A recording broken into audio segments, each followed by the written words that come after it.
좋습니다. 다음은 장내 정치 지도자 선호도. 이거 굉장히 관심 많은 영역이거든요. 예. 한번 좀 보겠습니다. 여기서요. 예, 갤럽 조사고요. 이재명 한동훈 거의 양강이죠, 양강으로 양강. 불렸습니다. 예, 양강 체제. 요렇게를 눈여겨 보시고요. 나머지 중에서 새로 등장하신 분이 한 분 있는데 우원식입니다. 우원식 의장. 예. 새롭게 등장했고요. 한번 보시겠습니다. 숫자 놀랍게도 37이 나왔습니다. 이재명 대표. 이재명 대표 37이면 이것도 역대 최고치 아닌가요? 역대 최고치를 어허. 경신했습니다. 경신한. 예, 야. 37이라는 수치는 이 여기서 윤석열 예. 여기 한번 보시면 윤석열 그 지금 이제 직무 정지된 윤석열 정지. 대통령이 예. 당선되기 전에 34를 한번 찍은 적이 있습니다. 그게 최고치인가요?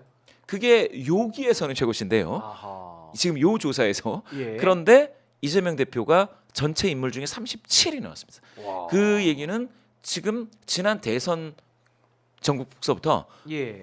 지금까지 지난 대선이니까 2021년 말서부터 22년, 23년, 24년까지 다 해서 지금 이재명 대표가 얻은 37이 예.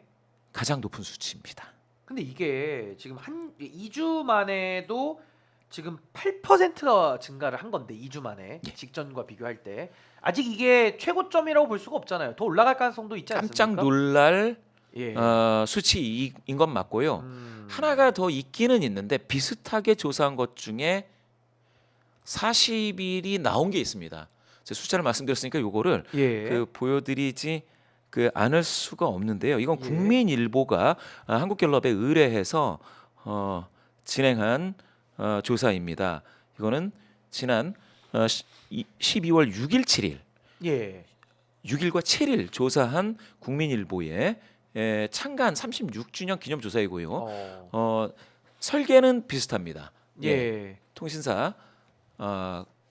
통신사에서 제공한 가상 번호를 통해서 전화 면접 조사이고요. 네. 한번 보겠습니다. 국민일보.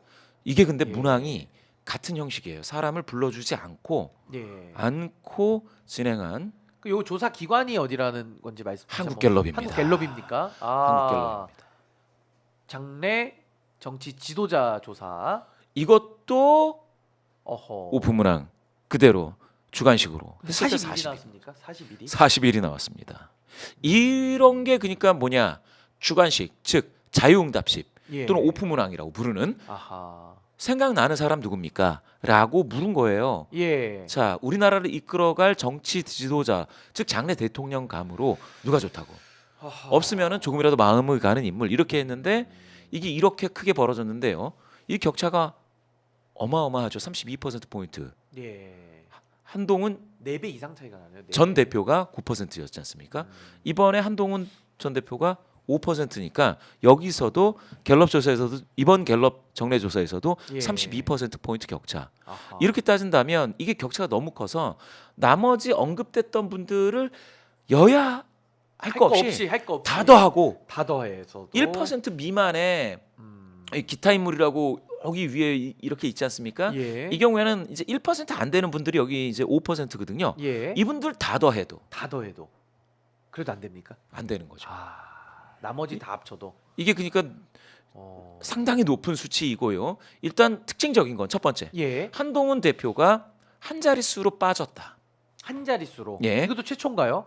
지금 그동안에는 이런 적은 올해 없었죠. 들어서 한동훈 전 대표 최초입니다. 최초. 왜냐하면 처음에 등장할 때는 이렇게 한 자릿수로 그렇죠. 등장할 때가 처음에는 있었으니 그렇죠. 예. 올해 들어서 예. 처음 있는 일이고 아하. 한동훈 전 대표가 특단의 행보 메시지가 없다면 그러면 이 정도를 가지고는 대선 출마가 쉽지 않습니다. 왜냐하면 처음 등장했을 때 1, 2%로 등장하는 건 상관이 없는데 예. 내려갈 때 한 자릿수로 빠졌을 땐 위험해요. 아. 다시 등장하기가 쉽지가 않아요. 이게 다시 올라가기가 어렵다는 그렇죠. 거죠. 이때는 특단의 뭔가가 있어야 돼요. 어허. 정치 정계 개편을 추진을 예. 해버린다든지 예. 뭐가 아주 큰 게 있어야지 가능하고요. 요 옆에 5%가 누구냐? 예. 홍준표 대구시장입니다. 아니 근데 대표님 그 논리대로 하자면 예. 홍 시장도 사실은 대권 주자였고 두 자릿수 이상 가다가 이제 또 빠지면서 맞습니다. 다시 이제 올라가는 국면이라 이것도 한계가 있는 거 아닙니까? 한계가 있는데 예. 한참 한 자릿수 1, 2%, 3%에 있다가 예. 다시 5%가 됐기 때문에 요거는 약간 달라요. 요건 또 맥락이 다릅니까? 예, 예. 이러면은 올라갈 가능성이 없지 않아 있습니다. 홍준표 뭡니까? 대구시장은 예. 또 한 명은 누구냐? 우원식 국회의장인데 예. 1% 나왔습니다. 우원식 최초예요. 의장. 예. 이름을 올린 게 최초입니다. 갤럽 장래 정치 지도자 선호도에서 단 1%라도 이름이 올라갔다라는 거는 이거는 깜짝 놀랄 일이거든요. 오. 여기서 1%면은 이것도 인상적입니다. 요것도. 예. 예. 자, 여기서 조국 전 대표가 되겠죠. 예. 조국 전 대표 3%로 빠지는 추세입니다. 아하. 그러면 최고치 7에서 쭉 빠져서 지금은 3으로 됐다라는 걸 한번 기억해 주시면 예. 조국 대표는 아마 쉽지 않겠다 하는 것을 보실 수가 있습니다. 나머지 예. 인물 중에서 오세훈, 김문수, 이준석, 유승민, 안철수 보시면은 2%, 1% 정도로 보이고 있습니다. 아. 그래서 지금 평가해 본다면 예. 장래 정치 지도자로서는 이재명 현 더불어민주당 대표의 여야를 막론하고 초월하는 거네요. 초월해서 그냥 완톱으로 가고 있다라는 거고요.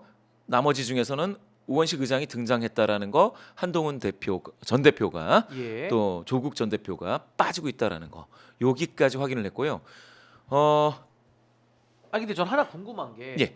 대선은 어쨌든 간에 상대를 가지고 치르지 않겠습니까? 이재명 대표 혼자 출마할 일은 없으니까 예, 예. 누군가 이제 뭐 2자 구도든 3자 구도든 뭔가 구도가 잡힐 것 같은데 저는 지금 좀 보면서 느낌이 뭐냐면요.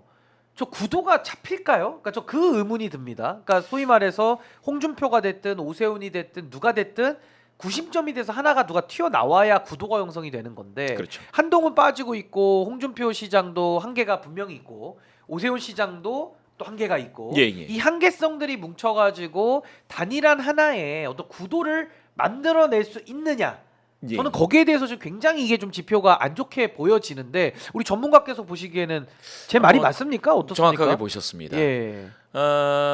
이게 지금 1강 다약인데 예. 다약 중에서도 지금 두 자릿수가 없어요.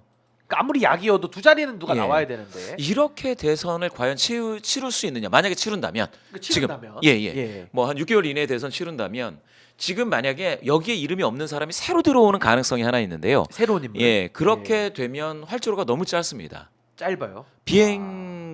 비행이 이게 동체가 예. 이륙을 하려면 예. 어느 정도 활주로가 있어야 돼요. 그건 예언이 뭐냐면 돼서 떠야 되는 그렇습니다. 그러니까 예. 유권자분들한테 인식에 들어가줘야 되는데 예. 들어갈 시간이 없어서 새로운 인물 등장 가능성이 굉장히 제약되고 있다. 희박하다. 아, 그게 하나입니다. 예. 그게 하나고 그 우원식 의장이 좀 독특하기는 해요. 예. 우원식 의장이 만약에 근데 우원식 의장 국회의장이시기 때문에 현직 의장입니다. 예, 예, 그런 대선 예가 출마가 지금은 어렵죠. 없어가지고 예, 예. 이 뭐 모르겠어요. 저는 우원식 의장님께 그래서 이런데 이름 올리시는 거를 싫다고 하실 겁니까?라고 예. 궁금하지 않습니까? 여론조사 기관에 있는 사람들이 예. 되게 궁금하거든요. 그러니까 뭐 빼달라고 예, 한다든지, 빼달라고 하실 수가 뭐 있어가지고. 부담된다고 한다든지. 그런데 이제 여기에서는 뺄 수가 없어요. 이건 주관식이니까. 예.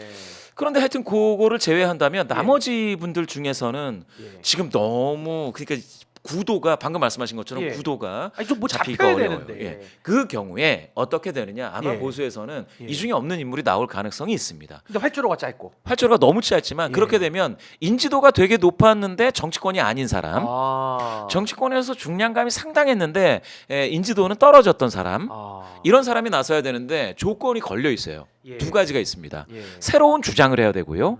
두 번째는 세력이 있어야 됩니다. 예. 이 두 가지를 다 만족하면서 아까 말씀드렸듯이 중량감과 인지도 둘 중에 하나를 갖춘 사람 예. 있느냐 네. 보수에 있을까요? 아니, 그 아니, 궁금해서 저는. 저도 궁금합니다. 그런 사람 궁금해서 그게 만약에 궁금한데. 등장하면 예. 구도를 완전히 확 바꾸기 때문에 거기에 따른 변동성이 커지는데 예. 없다면 그러면은 1강 다약 체제로 예. 아마 제 느낌에는 갈 수도 있다. 그것도 가능성이 있다. 예, 열려 있다. 예, 예. 예. 아니 고로- 워낙 본- 한국 정치가 변동성이 심하다 보니까 뭐 맞습니다. 미래를 다 알 수는 없지만은 제가 저 지금 다약 구도를 보면서 어떤 생각이 들었냐면 우리가 이렇게 인형 뽑기 같은 거 하잖아요. 네, 인형 네. 뽑. 뭐가 잡혀야 뽑지. 안 잡히면은 아니 부대표님 이게 뽑을 수가 없지 않습니까? 뭐 잡혀야 뽑잖아요. 그렇죠. 인형 뽑기 그렇죠. 할 때. 그렇죠. 딱 그 느낌이 제가 들어서 한번 말씀드린 거고 우리 김지호 대변인님은 요 결과 좀 냉정하게 어떻게 한번 좀 분석하는 게 좋을까요? 일단은 지금 내란 수계가 네. 완벽하게 탄핵이 안 된 상황이고 지금 직무만 정지된 상황이라 그렇죠. 민주당으로서는 지금 대선에 대해서 얘기가 좀 섣부르다, 섣부르다. 이런 입장이 예. 대부분이고 어쨌든 간에 예. 국민의힘이 제 역할을 못하고 내란 수계를 옹호하는 모습을 보이고 있고 한덕수 권한대행도 뭔가 내란을 방조하고 있는 뭔가 좀 내란 잔당들이 활동할 수 있는 룸을 지금 제공하고 있는 아주 위험한 상황이기 때문에 예. 민주당이 좀 중심을 잡고 또 그 중심에는 이재명 대표님이 계십니다. 예. 근데 뭐 개인적으로는 지금도 일주일에 뭐 3, 4회 재판을 받고 뭐 지금도 또 수사가 진행되고 있겠죠. 검찰의 무도한 수사가 진행될 텐데 예. 아무래도 뭐 많이 바쁘시고 힘들겠지만은 지금 뭐 이 내란 상태인 이 국가를 잘 수습해야 되지 않겠습니까? 예. 뭔가 좀 탄핵이 되고 나서 그 이후에 대선에 대해서 논해야지 예. 지금은 좀 아직 위험한 상황이다. 리스크가 높은 상황에서는 좀 더 민주당도 그렇고 당 예. 지도부도 보수적으로 지금 잘하고 있어요. 예. 저는 아주 잘하고 있다고 보고요. 뭔가 좀 여야가 힘을 합쳐가지고 국정을 안정시킬 수 있는 그러한 예. 방안들을 이야기하고 될 수 있으면 이제 조금 이제 당 지도부나 민주당 인사들은 센 발언보다는 예. 국민들에게 안정과 안심을 줄 수 있는 그런 위로, 그다음에 안정감을 줘야 됩니다. 지금 예. 최선을 다하고 있다고 생각합니다.